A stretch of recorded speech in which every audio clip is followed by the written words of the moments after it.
Hi YouTube family. तर आज मी बनवणार आहे करडी, सुकी करडी बनवणार आहे. तर संध्याकाळचे 8 वाजलेले आहे आणि रात्रीचा स्वयंपाक करायचा आहे. तर म्हटलं चला तुमच्याशी शेअर करते की माझी संध्याकाळची रुटीन कशी असते. तर इथं मी तुम्हाला दाखवते की इथं मी असं पीठ मळून ठेवलेलं आहे.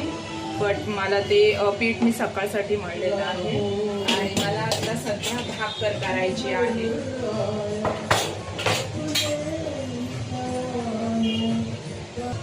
चला आता भाकरी बनवायला घेऊया. आता मला ॲटलिस्ट 3 तरी मस्त ज्वारीच्या भाकरी आणि करडीचं काल टेस्टी लागतं.